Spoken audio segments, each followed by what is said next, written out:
You live for those time, the days when the band is together, because there's nothing can quite equal it.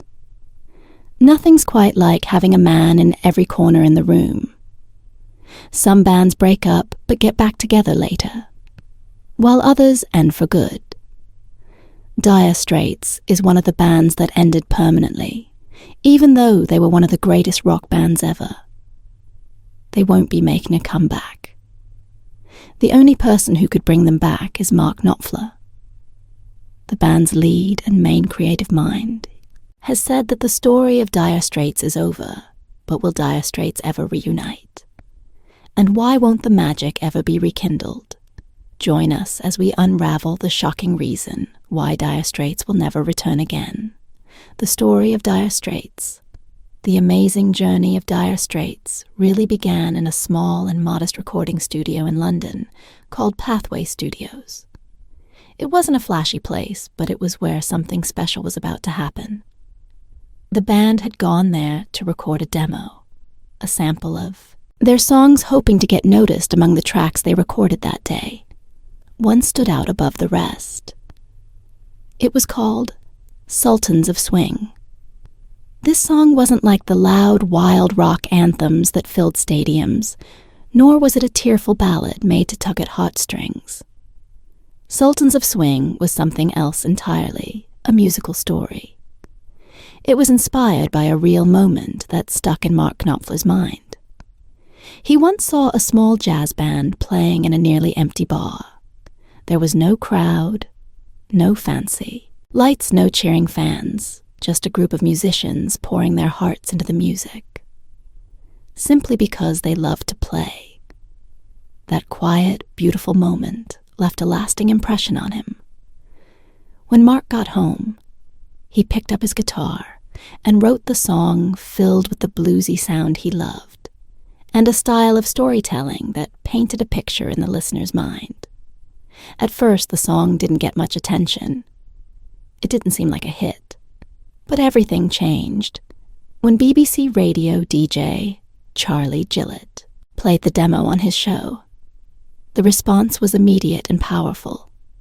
Listeners flooded the station with calls, all asking to hear the song again. Suddenly people were talking about Dire Straits.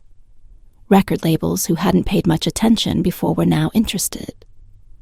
Before long, the band had signed a deal with Vertigo Records and was back in the studio this time to make their first full album. The debut album, simply titled Dire Straits, came out in 1978. It was a breath of fresh air at a time when punk bands like the Sex Pistols and the Clash were dominating the scene with raw, aggressive energy. Instead, Dire Straits offered something calmer, more thoughtful, and deeply emotional songs like Down to the Waterline, Water of Love, and Setting Me Up blended folk blues and classic rock into a sound that was completely their own. Mark Knopfler's guitar playing was unlike anything people had heard. The legendary guitarist and singer Mark Knopfler has been making music smooth and silky, yet sharp and precise music. Critics took notice, and many began comparing him to legends like Bob Dylan and Eric Clapton. The album was a huge success, especially in the United States, where fans loved the honesty and soul in the music. Sultans of Swing climbed all the way to number 4 on the Billboard Hot 100, turning Dire Straits from an unknown band into international stars, and that was only the beginning. As the years went on, the band's popularity continued to grow. They followed up with albums like Communicate in 1979, Making Movies in 1980, and Love Over Gold in 1982. Each one adding new layers to their sound, and earning them even more fans. But nothing could prepare the world for what came in 1985. That year, Dire Straits released Brothers in Arms, the album. That would become their biggest triumph. It wasn't just a commercial success. It was a game changer. It became the first album ever to sell more than 1 million copies. On CD, signaling a major shift in how people listen to music. Suddenly the CD wasn't just a new invention, it was the future. The album included unforgettable songs like Money for Nothing, Walk of Life, and So Far Away, Money for Nothing, with its catchy guitar riff and sharp commentary on the glamorous world of rock stars, became one of the most iconic songs of the decade. Its music video was a regular feature on MTV, helping to define the look and sound of the 1980s, but with massive success came massive pressure. Dire Straits was no longer just a band. They were now a global brand. The music industry demanded more. More albums, more interviews, more shows. The band was constantly on the move, playing in front of tens of thousands of fans, city after city, night after night, with barely a moment to rest for Mark Knopfler, who had always cared more about the music than the fame. It started to take a toll, what began as a passion project. Just 4 guys recording songs in a little studio had turned into a non-stop whirlwind. The simple joy of making music was now buried under the weight of fame expectations and endless touring, but what led to the sudden closure? Let's take a closer look, the quiet end of Dire Straits. As Dire Straits became more and more popular, things began to change, especially for Mark Knopfler. When the band was small, he had control over everything. He knew what he wanted the music to sound like, and the excitement of rising fame gave him energy. But as the band grew larger, that control started slipping from his hands. What once felt thrilling now felt heavy, like a burden resting on his shoulders. The very band he had worked so hard to build no longer felt like it belonged to him. By this time, things were clearly falling apart. Behind the scenes, tensions were building, and they were no longer easy to ignore. Some members of the band felt like their creative voices didn't matter anymore. The band they had helped shape was turning into something unfamiliar. David Knopfler, Mark's younger brother, and a founding member, had already left the band in 1980. He and Mark had always clashed creatively. David wanted more freedom and spontaneity, while Mark was a perfectionist who liked things done in a very specific way. Their differences became painfully obvious while they were working on their second album, Communicate, in 1979. Mark wasn't just writing the songs. He was also controlling every step of the recording process, from the biggest decisions to the tiniest details. David, who cared deeply about expressing himself through music, began to feel like he was just a background player in his own band. Things got worse during the recording of their third album, Making Movies, in 1980. Mark's demand for perfection grew stronger, and he insisted on redoing parts of songs over and over if he wasn't completely satisfied with David's playing. Eventually, David felt like he barely had a place in the band anymore. Feeling frustrated and creatively drained, he made the difficult decision to leave the group right in the middle of the album's production. He never came back. Mark finished Making Movies with help from Roy Bittan of the E Street Band. The album became one of Dire Straits' biggest successes. Still, David had no regrets. In later interviews, he explained that he didn't leave out of anger. He simply felt it was time to move on. David's departure marked a big change in the band's direction. They began to aim for a more complex and ambitious sound, but that didn't sit well with everyone. Pick Withers' Dire Straits. Original drummer had always liked a simpler, more classic blues rock style. When Mark began exploring longer, more experimental songs like Telegraph Road, Withers felt disconnected. Music no longer felt like something he could relate to after finishing the tour for Love Over Gold. He quietly left the band too. There was no drama, just a calm understanding that it was time for him to step away, even with these big changes. Dire Straits kept climbing higher. Their 1985 album, Brothers in Arms, was a massive success, making them one of the biggest bands in the world. But this success came with a price. The Brothers in Arms tour lasted an exhausting 14 months and included over 300 performances around the globe. Every night they played to crowds of tens of thousands of fans on the surface. Everything looked great. But behind the scenes, the non-stop pressure was taking its toll. Mark Knopfler, who had always been deeply focused on the music itself, started to feel disconnected from the band. The endless cycle of touring, the constant demands from record labels, and the pressure to stay commercially successful made it feel like he was no longer in charge. John, Illy, the only other founding member still in the band, felt the same way. They still loved making music. But that joy was getting buried under a mountain of expectations and obligations. After their final tour, the On Every Street tour from 1991 to 1992, Dire Straits slowly faded away. There was no official goodbye.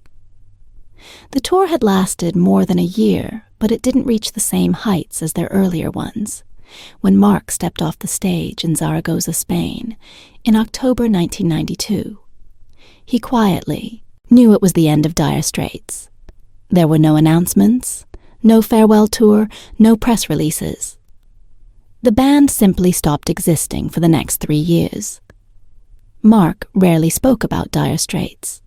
He stepped away from the spotlight, choosing instead to focus on writing music for films, working on personal projects, and helping other artists. Then, in 1995, when he was finally asked about the band's status, his response was simple and clear. Dire Straits is over. There was no bitterness, no dramatic ending, just the quiet closing of a long, complicated chapter in music history. Will Dire Straits ever come back together again? Let's find out why Dire Straits will never reunite in the world of rock music. It's not rare for legendary bands to reunite, from the Eagles to Led Zeppelin. Many groups that once claimed they were done have eventually returned to the stage. But for Dire Straits, the story is different. They didn't break up because of arguments or drama. Yet that doesn't mean they're a band that could ever come back together. Their final tour drained them emotionally and physically. Mark Knopfler, the band's frontman, admitted there were mornings he woke up, not even knowing where he was. The schedule was grueling, with city after city and venue after venue, packed with fans. But the music no longer connected with him the same way it once did. "I had a great time while it lasted," he said. "But when it got too big, I didn't even know the names of everyone on the crew." It had become a massive machine. This machine had taken them to unimaginable heights, but it also pushed them to the breaking point. Despite this, the name Dire Straits still carries great appeal over the years. Their former management has received offer after offer for a reunion tour. Major event organizers and music festivals have been willing to pay huge sums just to have the band back on stage. One last time, but Mark has turned down every single one. It wasn't about the money, though the temptation was there. He admitted music was never about nostalgia or making money. It was about creating something real. Mark, a perfectionist, didn't want to simply recreate the past to make a quick profit. And it's not just Mark who feels this way. Even the other surviving members of Dire Straits have no desire to reunite. John Illsley, the band's longtime bassist, who stayed from start to finish, still keeps in touch with Mark and the others. But while they respect each other, they all agree that the spirit that once drove the band is gone. Dire Straits wasn't just Mark Knopfler. It was a collective, a chemistry that existed at a certain time and place. And that time has passed. David Knopfler, who left the band early, never even thought about coming back. P. Withers lost interest in the music industry a long time ago, and the later members, while still active in music, have moved on from what they once had. There's no real desire to bring back Dire Straits, not from the fans, but not from the people who made it. What it was. The clearest sign of this came in 2018, when Dire Straits was inducted into the Rock and Roll Hall of Fame. This should have been a huge moment. Most bands in their position would reunite, if not for a tour, at least for one last performance. Some would even make it a sentimental occasion, mending old conflicts and celebrating their legacy. But Dire Straits did none of that. Mark didn't even attend. There was no grand introduction from a rock legend, no emotional speeches, and no triumphant reunion on stage. John Illesley was the only one who accepted the award on behalf of the band, and the moment passed quietly, far from the spectacle everyone expected. When asked why he skipped the ceremony, Mark's answer was simple: I had no reason to be there. It wasn't out of bitterness or a lack of respect. It was just his way of saying that Dire Straits had already had its time. Even though the band itself is long gone, their music hasn't faded. Dire Straits remains one of the most respected rock bands in history. Their songs are still played and loved by generations of fans, while people continue to wonder what happened to the members after the lights went out. The truth is none of them tried to relive the past of all the members. No one's post-Dire Straits career was as successful as Mark Knopfler's. So what was Mark Knopfler's musical story like? Let's find out Mark Knopfler's musical journey before Dire Straits became world-famous rock stars. Mark Knopfler had to find his own path in music, a journey that began with a deep love for the guitar. Mark was born on August 12th, 1949 in Glasgow, Scotland. His family wasn't musical in the traditional sense, but they were smart, thoughtful people. His father was an architect and also a skilled chess player who had fled Hungary in 1939 to escape the horrors of World War II and the Nazi regime. His mother worked as a teacher, and both parents valued education and creativity. When Mark was 8 years old, the family moved to Newcastle, England. This would become the city where he spent most of his childhood and teenage years. Although no one in the family made a living from music, there was always music in the background. One of Mark's earliest and most cherished memories was hearing his uncle boogie-woogie piano and lively harmonica tunes during family gatherings. It was these magical sounds that first caught young Mark's ear. Like many British kids growing up in the 1960s, Mark was obsessed with Hank Marvin, the guitar hero from the band. The shadows he dreamed of owning a beautiful red Fender Stratocaster guitar, just like the one Marvin played. But when Mark asked his father for one, he didn't get his dream guitar. Instead, his father gave him a cheaper model, a Hufner. Super solid, it wasn't fancy, but it was enough to light the fire. That simple guitar was the beginning of a passion that would last a lifetime. Even though Mark loved music, he didn't chase a music career right away. He decided to play it safe and study journalism. Instead, he spent a year at Harlow College, and then got a job as a trainee journalist at the Yorkshire Evening Post. Writing for a newspaper helped him become a better storyteller, something that would later show in his lyrics.